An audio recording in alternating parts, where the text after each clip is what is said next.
A visualização de dados, assim como outras áreas do design, é permeada de referências teóricas e práticas da Europa e da América do Norte. O recente projeto VisHeads, idealizado e desenvolvido pela ODD, um estúdio de design especializado em produtos de dados, mapeou as principais referências globais da visualização de dados a partir de uma pesquisa promovida pela DataVis Society. O Bruno Lorenz e o Matheus Alves trabalham na ODD e contam mais sobre esse projeto para a gente.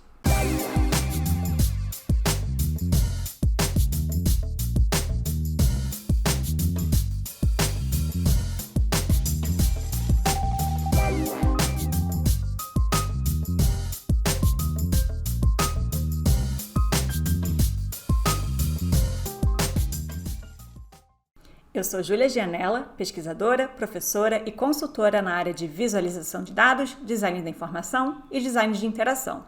O DataVigil é um projeto meu em parceria com Leandro Amorim. É uma iniciativa voltada para a disseminação e o ensino da visualização de dados sob a ótica do design. Essa palestra que vocês estão prestes a assistir aconteceu na terceira temporada do DataVigil, que contou com o auxílio da FAPERJ e apoio da Sociedade Brasileira de Design da Informação e do estúdio do Leandro, a Café. Nessa temporada, os meetups aconteceram de forma síncrona, permitindo uma maior participação do público, com perguntas, críticas e debate. Mas a gente não deixou de pensar no alcance e na memória das edições. As palestras foram gravadas e estão sendo disponibilizadas aqui, no YouTube. Então, aproveitem para assistir, para curtir o vídeo e compartilhar com quem possa interessar. E, claro, não deixem de seguir o DataVigil aqui no YouTube e nas redes sociais.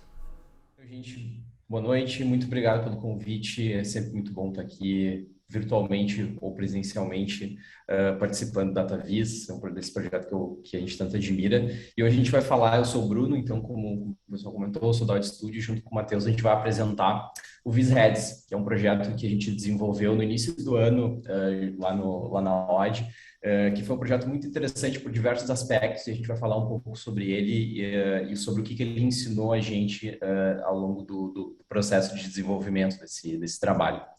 Então, a gente é a ODD, a gente é um estúdio de protótipos de produtos de dados que trabalha remoto, está espalhado pelo Brasil, pelo México e pela Espanha. Somos 8 pessoas, um time multidisciplinar que no início do ano resolveu participar desse concurso, desse projeto que foi organizado pela Data Visualization Society, né, que é uma das maiores organizações voltadas para a visualização de dados no mundo, assim, e que eles organizam anualmente eles desenvolvem uma série de relatórios e panoramas, né? Eles tentam entender o panorama da visualização de dados no mundo. Então, essa survey que eles lançam, né, eles lançam uma survey para todos os seus usuários, para toda a comunidade, com diversas perguntas relacionadas ali a quem são essas pessoas e como elas trabalham, né? Então, tem muita questão demográfica das pessoas mesmo, o que eles querem saber, e também questões relacionadas a onde essas pessoas trabalham, para quem elas trabalham, quanto elas ganham mais ou menos por ano e assim por diante. Então, eles reúnem todos esses dados e aí disponibilizam eles de forma anonimizada, claro, para que a comunidade possa trabalhar e desenvolver visualizações explicativas, né, e exploratórias sobre esses dados, assim, para que eles possam ser lidos de formas diferentes ali. E esse foi o nosso desafio, né? Em uma semana a gente decidiu que a gente ia participar e teve uma semana para desenvolver esse projeto, assim, né? Então, foi um processo muito legal, assim, porque a gente se fechou dentro da ODD para focar nisso, assim, e surgiu uma série de questões. Os dados disponíveis, né, na base são muito ricos, assim, então a gente olhou, se debruçou sobre esses dados e tentou entender como é que a gente podia desenvolver algum tipo de produto, algum tipo de visualização a partir dessas informações, né? Então, vocês podem ver, são os nossos rascunhos do primeiro brainstorming que a gente teve, assim, para tentar entender quais os dados que a gente utilizaria, como é que a gente poderia explorar. E aí a gente trabalhou desde ideias relacionadas a representar esse ecossistema a partir, né, de um ponto de vista sistêmico de abelhas e polinização e como é que isso está cruzado, interrelacionado, até como é que uma chuva de dinheiro caindo para mostrar qual é a quantidade de dinheiro voltada para investida em visualização, até criar poemas sobre né, gráficos de pizza e assim por diante a partir das respostas que as pessoas nos deram disponível, que as pessoas deram sobre quais eram os gráficos que elas mais utilizavam no dia a dia de trabalho, né? Mas o projeto, né, o pitch que a gente aceitou internamente foi, até a gente coloquei ali o print do Slack, assim, né? Qual é a explicação, né? Que era um site onde a gente tivesse as celebridades da visualização de dados, né, disponíveis ali, porque uma das perguntas que tinham à disposição nesse questionário era quais eram as inspirações das pessoas, para quem as pessoas olhavam como referência de trabalho a partir do seu próprio trabalho no seu dia a dia, né? Então, a primeira ideia que surgiu era, vamos fazer uma galeria de visualização para que a gente responda uma dúvida que nós mesmos na Odd nos deparamos em algum momento, né? Que é, comecei a me interessar por visualização de dados e quem é que eu devo seguir, para quem é que eu devo olhar, né? Então, a nossa ideia foi justamente desenvolver essa galeria e aí esses foram os primeiros rascunhos, assim, a gente tinha uma ideia inicial de cada vez que aparecia uma cabeça, a pessoa falava a quantidade de votos que recebeu, alguma coisa assim. E aí a Jorge Luke foi nossa primeira cobaia nesses testes. E aí essa era a pergunta inicial que a gente estava tentando responder. E aí eu vou passar agora para o Matheus explicar um pouquinho mais sobre a base, o que a gente fez com ela e o desenvolvimento a partir daí. Vai lá, Matheus. É, a gente tinha encontrado a pergunta que a gente queria responder e nesse ponto estava na hora de trazer o Visheads para o mundo, né, para a vida. E para fazer isso a gente tinha em mãos uma base de dados que aqui citando as palavras da própria DataVis Society representava 82 países, 48 línguas e inúmeras culturas mundo afora.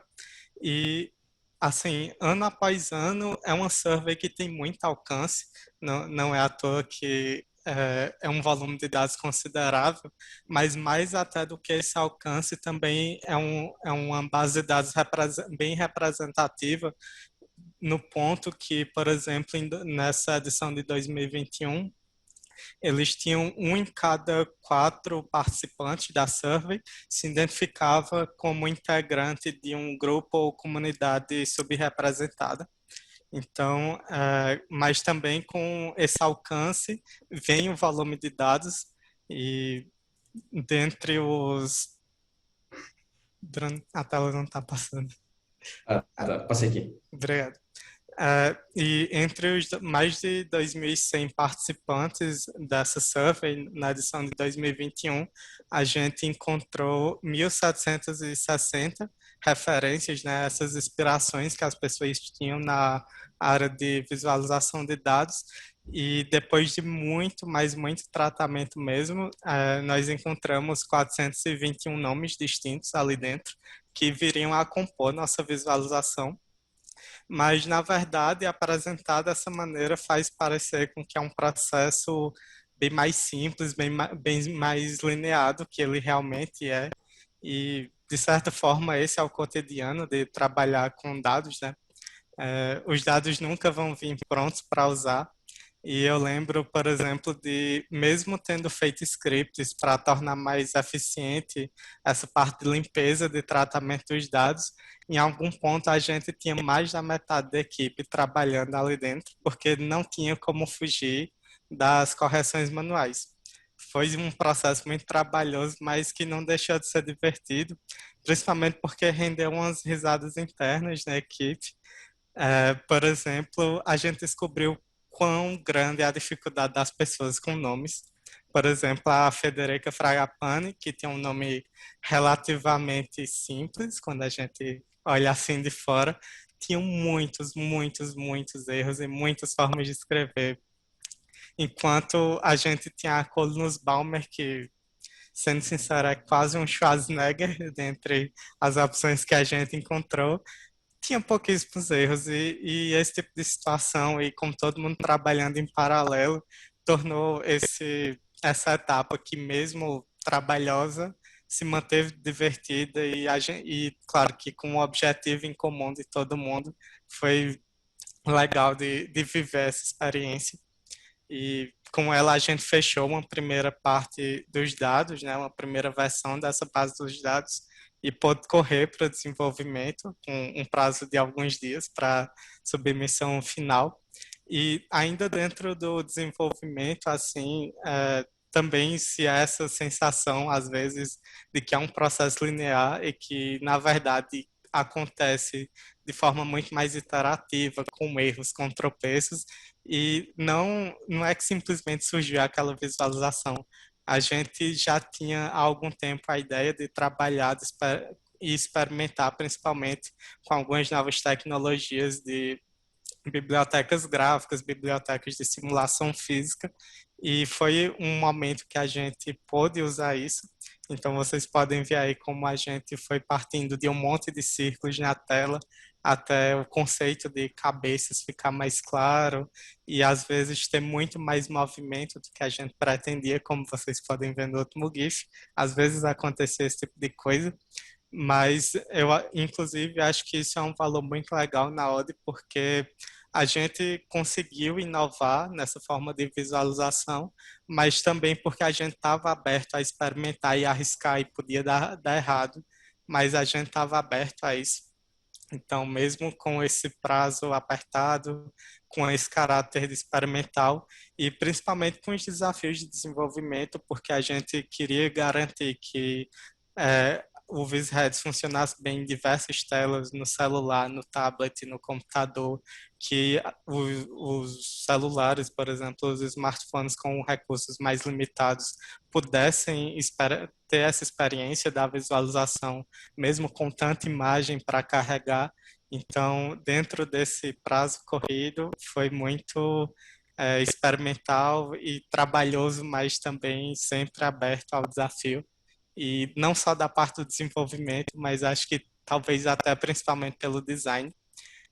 A gente tinha um conceito inicial, um protótipo inicial, um outro nome para o projeto e que tinha uma visão muito mais de galeria do que a versão final, mas nesse ponto o projeto conversou muito com a equipe porque a gente não tinha ideias do que a gente queria, mas nunca bateu o martelo que aquilo seria uma versão final.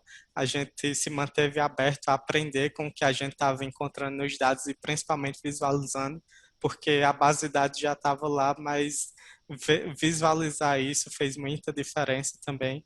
Então, também surgiram novas ambições quando a gente começou a ver o projeto tomando forma, então a gente não queria só mostrar nomes, a gente queria fotos, a gente queria redes sociais, os sites pessoais, para que quem utilizasse o Visheads tivesse mais acesso a mais informação e fosse mais útil.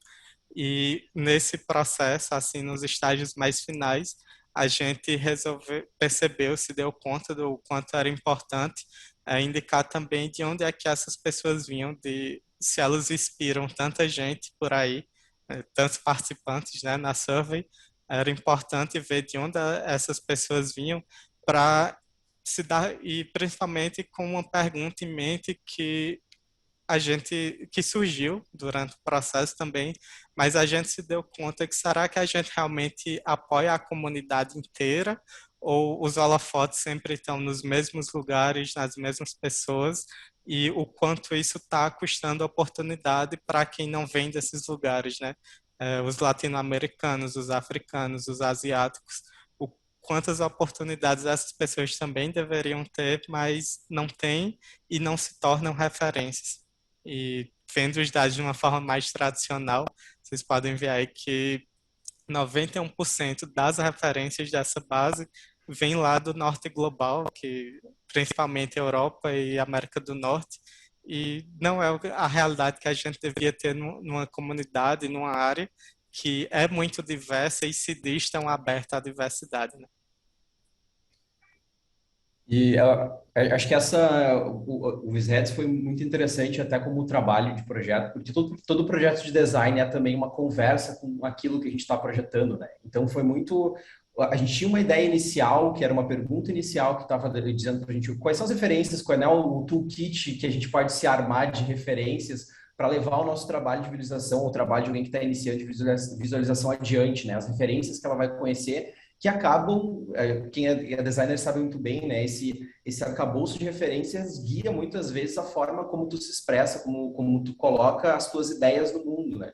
E aí, quando a gente começou a olhar para essa base, começou a entender quais são as referências das pessoas, a gente começou a se dar conta justamente dessa ideia, né, de como a gente pode ter esse banco gigante de pessoas, né, de referências, de informações, mas só duas dessas referências desse banco gigante vêm da África, por exemplo, né? Só duas pessoas que responderam esse questionário pensaram em alguém do continente africano que inspirasse elas a desenvolver novos trabalhos. Enquanto, se a gente olha para a América do Norte ou para a Europa, por exemplo, a gente pode ver essa infinidade de pessoas aqui, né? Então, a gente fez o Vishedes com essa ideia inicial, né, de duplicar nas cabeças, tem o site, tem o número de respondentes e tudo mais, mas quando a visualização serve também para mostrar, né, como a gente tem essa defasagem, né, tem essa discrepância enorme entre quem são as referências, né, que as pessoas citam, né. E aí aqui até a gente colocou, a gente se encontra aqui, né, a gente tem a Diana aqui, tem a Café, então a gente tem essas pessoas que responderam aqui, tem essas referências, e aí uma das nossas dúvidas mesmo com esse projeto, né, a pergunta que surge, né, a partir dessa exploração que a gente tem, é como voltar as cabeças para o sul do mundo, né? Como a gente pode entrar, como a gente sabe do nosso potencial, a gente sabe, a gente tem projetos incríveis, a gente tem designs incríveis aqui no país, na América Latina como um todo, né? No sul do mundo, e como é que a gente pode começar essa referência, como é que a gente pode expressar nossa voz e que o norte comece a olhar para a gente enquanto algo pode entender toda a riqueza que a gente tem à disposição intelectual e nesses aspectos, né? Então é isso, a gente encerra por aqui, dentro dos 15 minutos. Quem quiser visitar a gente tem o Instagram para conhecer um pouco do nosso trabalho, e a gente vai botar aí no chat o site do Visheads para quem quiser explorar, e a gente fica à disposição para conversar, então, logo mais. Valeu, pessoal.